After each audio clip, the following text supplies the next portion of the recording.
अध्यात्म विज्ञान कोई धर्म या संप्रदाय नहीं है, ये स्पिरिचुअल साइंस है जो कुदरत के कानून पर आधारित है।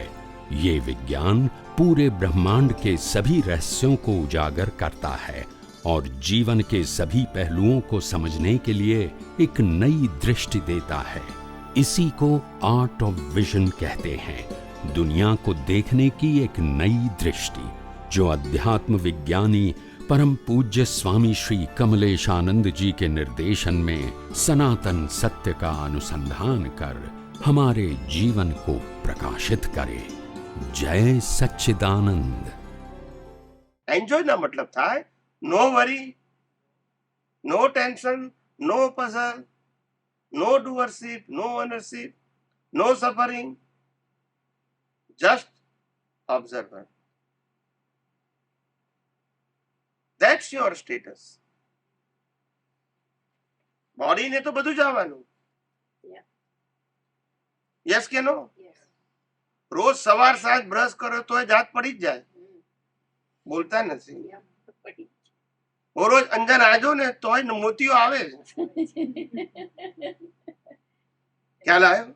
રોજ હનુમાન ને તેલ નાખો તોય ધોળા થાય જ. કારણ કે જેનો સ્વભાવ એક્સપાયર થવાનો છે. શું થવાનો છે? Expire and consume. So slowly આ બધું થવાનું છે. પણ જેને થાય છે ને મને થાય છે કેમ માનો છો એ અજ્ઞાન છે.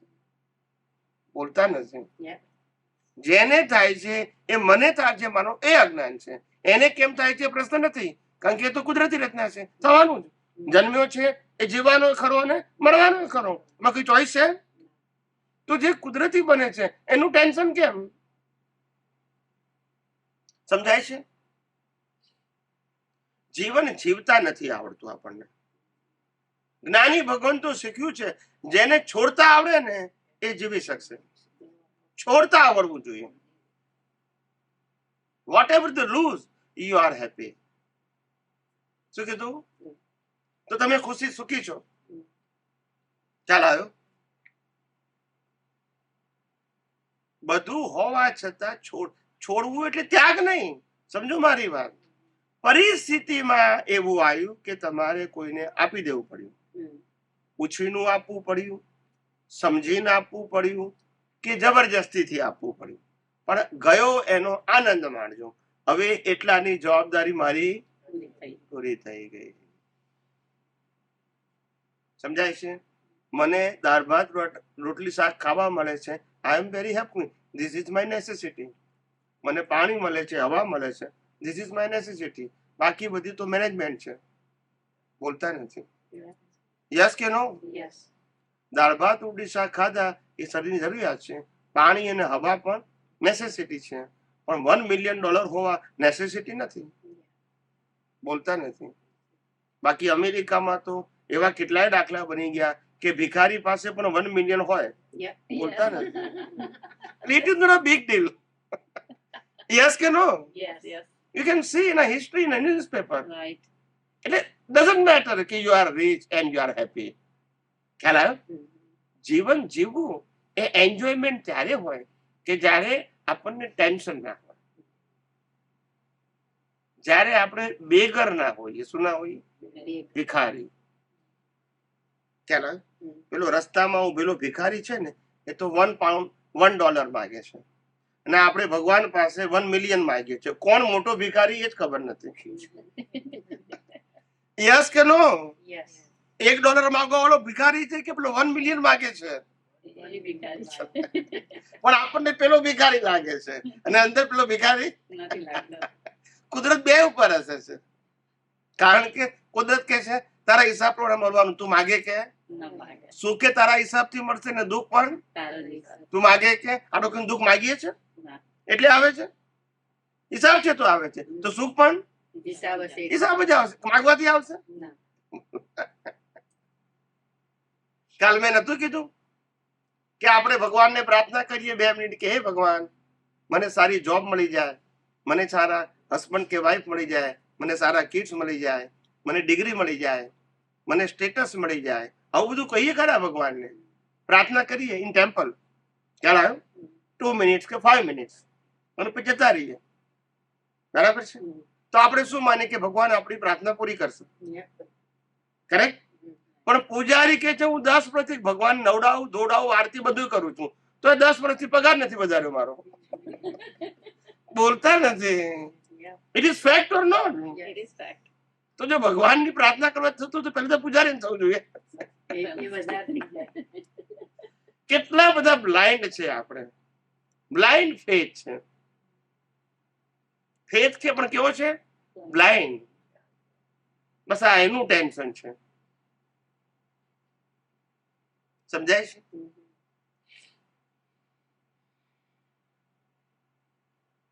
જંગલોમાં જીવનારા પ્રાણીઓને પણ કુદરત હવા પાણી ખોરાક આપે છે. જમીનની અંદર રહેનારાને પણ અને પાણીમાં રહેનારાને અને આ ધરતી ઉપર રહેનારા મનુષ્યોને તકલીફ છે ખાલી કે મળશે કે નહીં. ના, એને ચિંતા છે, મળે તો છે પણ ચિંતા છે કે મળશે કે નહીં. ખ્યાલ આવ્યો? આ તકલીફ. કારણ કે એ મનુષ્ય કેવો છે, ભૌતિક બાબતોમાં રિલેટિવ બાબતોમાં ઓવર એલર્ટ છે. કેવો છે? જેટલી એલર્ટનેસ જોઈએ એના કરતા કેટલી છે? હા. ને આત્મા માટે અંડર એલર્ટ છે. કેવો છે? કે જરૂર હોય તારે બોલવું ને બાકી જરૂર નથી એની. દુઃખ આવે ત્યારે બોલવાનું. આવું છે. શું થાય? કેવી આપણી સ્થિતિ છે તમે જુઓ તો ખરા. વાસ્તવિકતા જ જાણતા નથી. Simplicity is the best life. Simple living and high thinking. That is the best and great life. Necessity એટલી ઓછી કરી નાખો કે તમે સારા થિંકર બની શકો.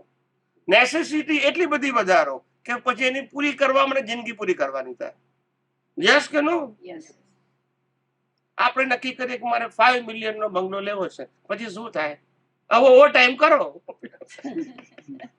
તો બીજું શું થાય? પછી એને મેન્ટેન કરવો પડે ને. એ તો પછીની વાત છે.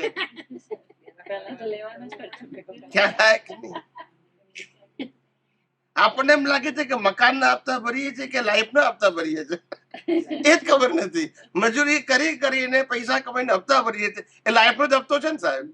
આપણું લાઈફ જ ત્યાં સ્પેન્ડ કરીએ છીએ ને પૈસા માટે અંતે તો ધેટ ઇઝ અવર લાઈફ. એમ કહું છું, જરૂરિયાતની બધી વસ્તુની જરૂર છે, હું ના નથી પાડતો, પણ જે તમારી ઈચ્છાઓ છે એ એટલી બધી ઓવર છે કે જે ક્યારેય ઉપર જાઓ ત્યાં સુધી પૂરી થતી નથી. એ જરૂરી અને નેસેસિટી તો કુદરત પ્રોવાઈડ કરે છે. તમારે 80 કે 100 વર્ષ જીવવાનું હશે તો હવા પાણી ખોરાક કુદરત તમને આપવાની જ છે. એ એની જવાબદારી છે, તમારી નહીં. તમારું આયુષ્ય 100 વર્ષનું હશે તો 100 વર્ષ સુધી હવા પાણી ખોરાક આપવાનું જવાબદારી કોની છે? એમાં આપણે હું કામ ચિંતા કરવાની જરૂર? મેં તો કર્મ કર્યું હતું, ફળ કોને આપવાનું છે? કુદરતને. તો ટેન્શન એને હોય કે મને હોય? પણ આપણને નેચર ઉપર વિશ્વાસ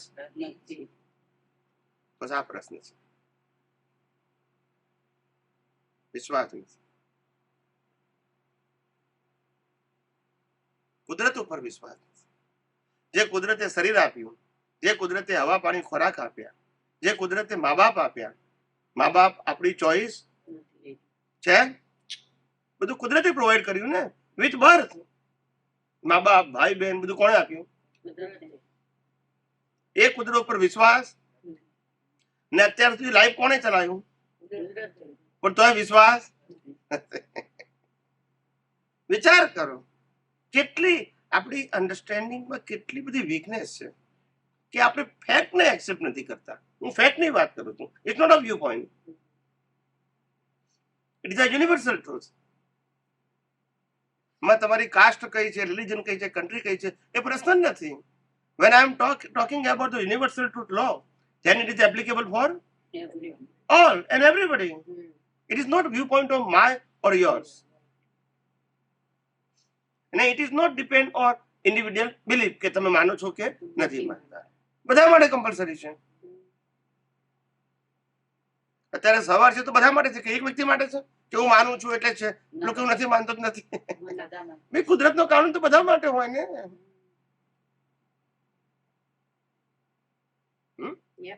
સુખ દુઃખની જે કલ્પના છે એની પાછળ નેસેસિટી થી વધારે ડિમાન્ડ છે. જે માણસને 4 પેરથી ચાલતું હોય તો એ ક્યારે દુઃખી થાય જ નહીં, પણ 40 પેર વાળું દુઃખી થાય, બોલતા નથી. ખ્યાલ આવ્યો? એને તો ચોઈસ પ્રમાણે ડ્રેસ જોઈએ. કેવા જોઈએ છે? નેસેસિટી પ્રમાણે નહીં. પછી શું થાય? દુઃખી થવાનું. હું 94 માં પહેલી વખત આવ્યો યુએસએ, ત્યારે મહાત્માઓના ઘરમાં જવું ને તો એની અંદર ક્લોઝેટ હોય, તો હું કહું કે તમે આ સેલ કાઢ્યું છે? એટલા ડ્રેસ હોય તમારે 80-100 ઘણા સેલ હોય છે ને, એટલા બધા ડ્રેસીસ હોય લેડીઝ જેન્ટ્સ બંનેના. તો મેં કીધું આ તમે સેલ કાઢો છો? તો કે ના ના પહેરવાના છે કે. તો મેં તો કેટલાની તો ટેગે ખોલી નથી. પણ જુઓ, ક્રેઝી પીપલ આર ક્રેઝી. આ નેસેસિટી નથી, આ મોહ છે. શું છે? આ લઈ લો, આ લઈ લો. ક્યાં તો સેલ આવે તારે લઈ લે, જરૂર હોય કે કુદરત કે છે તમે ભલે સેલ નું લો છો પણ તમે સેલ થઈ જાઓ છો ખબર પડતી નથી. યસ કે નો? તમે જ પોતે વેચાઈ જાઓ છો. જરૂરિયાતનું લો ને ભાઈ, એ મફત આપે તો તમારે શું કરવું છે? જરૂરિયાતની વસ્તુ તો કુદરત આપવાની છે. હવા એ કુદરત આપે છે, પૈસા લે છે કઈ? પાણી આપે છે, વનસ્પતિ એ જ આપે, પૈસા તો આપણે લઈએ છીએ. કુદરત લે છે? તો પછી જરૂરિયાતની બધી જ વસ્તુ કુદરત આપે છે, પણ આપણે બધાએ જરૂરિયાત સિવાયની બધી વસ્તુની ડિમાન્ડ છે, અને એનું બધું આ ટેન્શન છે. ખ્યાલ આવે? અને મેઇન પ્રશ્ન એ છે, આપણે અત્યારનો કરંટ ઇસ્યુ શું છે એ હશે કે બાળકોનું, ટીનેજર્સનું એન્ડ યુથનું કંટ્રોલ મા બાપ પાસે નથી. 100%. થોડું ઘણું રિસ્પેક્ટ કરે છે, ઇટ ઇઝ ગુડ. એટલું કલ્ચર છે પ્લસ પોઈન્ટ તરીકે. આપણને ફોન બી કરે મહિનામાં 2 વખત 4 વખત ચાલે.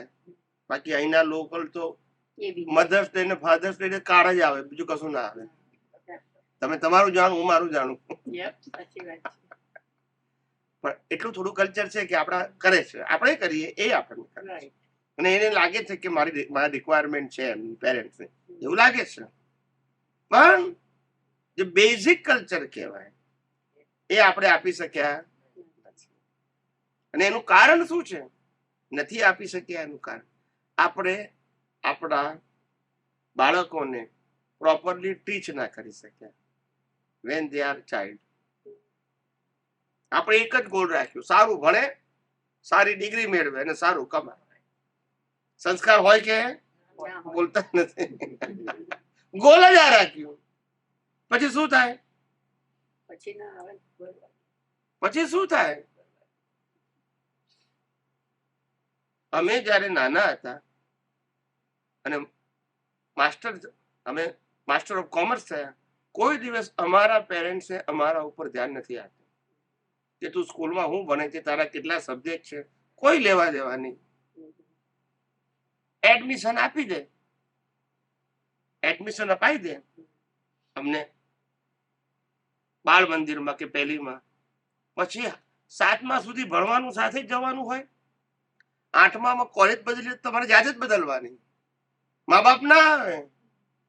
પછી અમે કોલેજમાં એડમિશન લીધું તોય જાતે, મા બાપ ના આવે. અમે માસ્ટર થયા તોય જાતે, મા બાપને ખબર ના હોય. ના સમજાયું?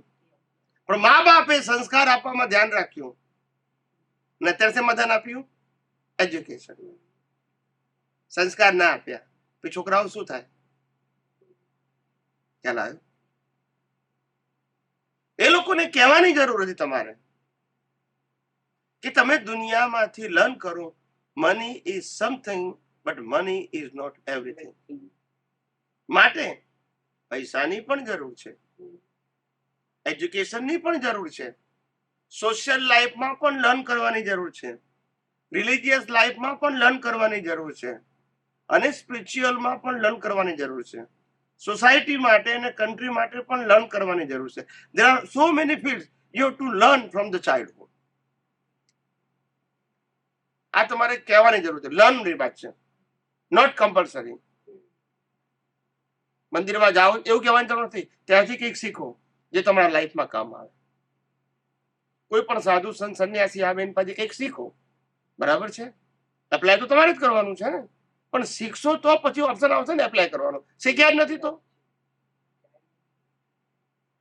પ્રશ્ન એ છે, આપણે એ લોકોને આ રીતે ગાઈડ ના કર્યા. અને બીજું, ગાઈડ તો કર્યા નહીં, પણ આપણે જે ફોલો કરતા હતા સોશિયલી એન્ડ રિલિજિયસ લાઈફ, એની અંદર પણ આપણે બાળકોને એવું શીખ્યું કે આટલા બધા પ્રોબ્લેમ છે, બોલતા નથી. એટલે કે છે આમાં પડવા જેવું નથી. બોલતા નથી. તમે પઝલમાં ને અમે પઝલમાં આવી જઈએ ને કે we keep away whatever are doing is okay, we are no problem. Right. પણ અમારે તમને ફોલો કરવા, નથી. કારણ કે તમારી પાસે કોઈ સોલ્યુશન. નથી. આ પ્રશ્ન થયો. આપણે જ બધા પાર્ટીશન ક્રિએટ કર્યા. શું કર્યા? આપણે જ કર્યા. અને પછી બાળકો એક્સેપ્ટ કરવા તૈયાર નથી. દે ડોન્ટ લાઈક ઇટ. સમજાય છે? એટલે તમારે કેવું હતું કે તમારે જીવન જીવવા માટે ઘણું બધું શીખવાની જરૂર છે. તો તમને જ્યાંથી મળે ત્યાંથી શીખો. સામાજિક વાતો, ધાર્મિક વાતો, વડીલો પાસેથી, ફ્રેન્ડ પાસેથી, રિલેટિવ પાસેથી, સોસાયટી પાસેથી તમે લર્ન કરો. ધાર્મિક ગુરુઓ પાસેથી ધર્મને લર્ન કરો, સ્પિરિચ્યુઅલ ગુરુ પાસેથી સ્પિરિચ્યુઅલ લર્ન કરો. ગમે ત્યારે તમને કામ લાગશે, પણ તમે શીખો તો ખરા. જેમ તમે સ્કૂલ કોલેજનું શીખો છો એ બધે ઠેકાણે કામ લાગે જરૂરી નથી, પણ તો શીખીએ છીએ ને આપણે જે સ્કૂલ કોલેજમાં ભણ્યા એ બધું કઈ પ્રેક્ટિકલ લાઈફમાં કામ નથી લાગતું, તો શીખ્યા ને. એમ આ બધું શીખો, ક્યારેક કામ લાગે એવું ખરું, ના લાગે, પણ શીખો તો ખરા. યસ કે નો? Yes. શીખેલા હશો તો ક્યારેક ઉપયોગ કરશો, નહીં શીખેલા હોય તો. સમજાય છે? આજે મને માનસિક તણાવ હોય, ટેન્શન હોય, એની રીઝન, ને મારી પાસે કોઈ સોલ્યુશન ના હોય, પણ જો હું શીખેલો હોઉં કે મેડિટેશન કરવાથી હું શાંત થઈ અને આ શરીર અને બધા સંજોગોથી રિલેક્સ થઉં છું, મુક્ત થઉં છું, ત્યારે હું પોતે પીસ ફીલ કરું છું. આ જો તમે શીખેલા હોય તો તમે ઉપયોગ, કરી શકો. પણ ના શીખેલા હોય તો ના કરો. હવે હું શું કરીશ, છેલ્લે પછી સુસાઇડ, Yep. બીજું શું કરે. સમજાય છે? જ્યારે એને ઓવર હેડેક થઈ જાય તો શું થાય? Out of control. એ કશું ના કરી શકે. તો સોલ્યુશન છે, પણ શીખેલા હોય તો એ ના આવડે. અને મંદુરનું શું કહેવાય તો કે ભગવાન પાસે બેસવું ને અડધો કલાક ત્યાં ભક્તિ કરવી, જે આવડતું હોય તો, કે કમસે કમ relax from the current issue. issue. આ શીખેલા હોય તો આવડે ને, પણ મંદિરમાં જાય જ નહીં તો. તો ના આવડે. જ્યાંથી જ્ઞાન મળતું હોય ત્યાંથી લેવું જોઈએ, as a childhood, as a young age. Okay? અને ઉપયોગ જ્યારે કરવો હોય ત્યારે કરો, કોણ ના પાડે છે? પણ આપણે પાર્ટીશન પાડવું જોઈએ. નહીં. પાર્ટીશન પાડશો તો બાળકોને પસંદ નથી, જે ડોન્ટ લાઈક ઇટ. દુનિયાના કોઈ પણ પ્રોફેસર હોય સાયન્સના, એ સાયન્સ ભણાઈ શકે. દુનિયાના કોઈ પણ પ્રોફેસર હોય હિસ્ટ્રીના, એ હિસ્ટ્રી ભણાઈ શકે. દુનિયાના કોઈ પણ પ્રોફેસર મેથ્સ હોય તો મેથ્સ ભણાઈ શકે. યસ કે નો? Yes. પણ તમે એમ કહો છો કે ધર્મની વાત તો આ જ ગુરુ કરશે, they don't like it. Yes કે no? Yeah. Why you create the individuality? There are so many people, they teach the religious or spiritual, then why you put up the one name only?